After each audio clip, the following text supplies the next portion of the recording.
الجنس كان هذا ترى اسمه لا مو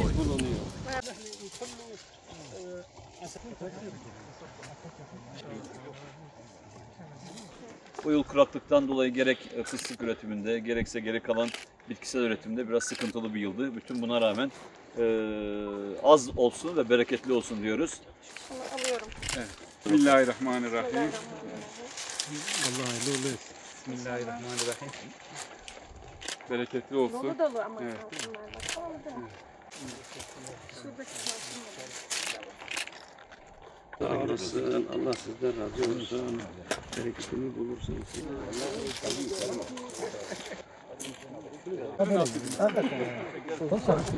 Yedirelim.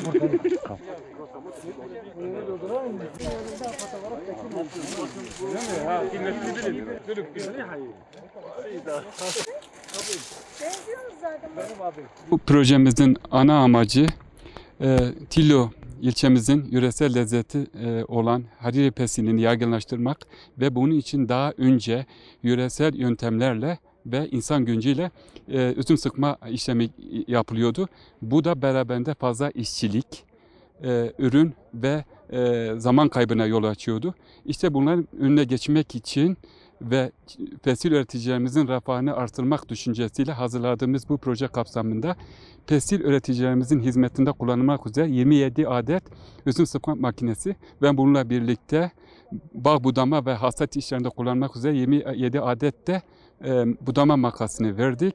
Çiftçilerimizin ekonomik fayda sağlamalarını temin ettik. Bu yıl biliyorsunuz ülkemiz genelinde ve ilimiz üzerinde bir kuraklık hadisesi yaşandı. Ama şu anda içinde bulunduğumuz bağ sahibi tarafında bakımı zamanda yapıldığı için nispeten diğer bağlara göre verim oldukça yüksek. Ben Antalya Elmalı İlçe Tarım ve Orman Müdürüyüm. Antalyalıyım kendim de. İlk kez Güneydoğu Anadolu'da bir ille geldim ve burada kardeş bir ilçemiz oldu. 2018 yılında Antalya İl Tarım Orman Müdürlüğümüzün projesi kapsamında Tillo ile biz kardeş olduk. Ve bu proje kapsamında geliş gidişler yaptık ilçe müdürlükleri arasında ve sonunda projelerde ortaklıklar sağlamaya başladık. Mesela ben bir proje yürüteceğim zaman hemen Resul Müdürümle görüşüyorum ve bu arada hiç biz bağımızı koparmadık, sürekli haberleştik. Hani bir kere geldik gittik, ondan sonra görünmeme olayı olmadı. Onları da misafir ettik. Evet. Biz onlara geldik ve ben ikinci kez buraya geliyorum, Tillo'ya geliyorum ve çok mutluyum. 60 yıl var araziyle uğraşıyorum, çiftçilik yapıyoruz. Önce en mühim bağ için budama güzel yapacaksın. Ondan sonra kazarsan dalların etrafında açacaksın, güzel dolduracaksın. Doldurduktan sonra o zaman nem kalır. Nem kalır, üzüme daha güzel olur, daha yetişilir. Ama bu sana kulaklık olduğu için bizim üzümümüz çok güzel olmamış. Kulaklık için, onun için. Ama ona rağmen üzüm boldu senin bahçende. Bol, elhamdülillah bol. Evet. Bol. Bunun sebebi nedir? Kuraklık olmasına rağmen. Yok, valla kulaklık olmaz. Allah'ın bereketidir. Evet. Zekatını çıkartıyoruz. Fakirlere dağıtıyoruz.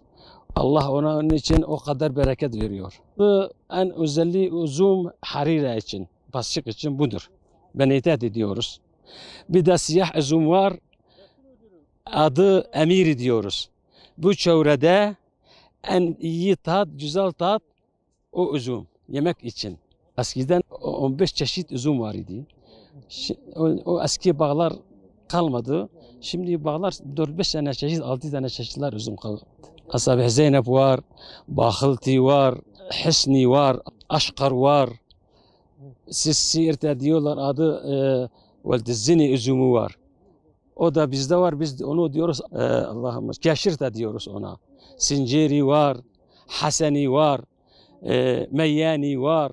Hepsi Siirt'e ait. Tayfi var, Musabbık var. İstediğin kadar bu Siirt çevresinde istediğin kadar çeşitler üzüm var. Tarımın size verdiği bu makineler size nasıl fayda sağlayacak? Faydası pekmez için çok güzel. Pekmez için çok fayda. Çok güzel yani sıkışma yapıyor. Bir şey bırakmıyor ama pasif için biraz tadı aynı ama renk değişiyor. Bayan abi.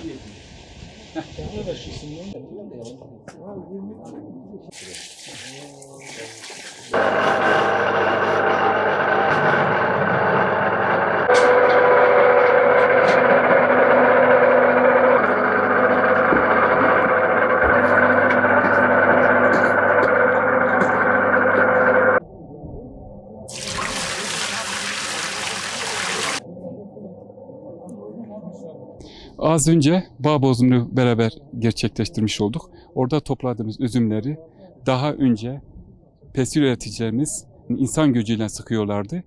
Bu proje kapsamında vermiş olduğumuz bu üzüm sıkma makinesiyle bir günde sıkmış oldukları üzümü 1 saate sıkmış oluyorlar. Bu da çiftçilerimizin refahını artırmış oluyor.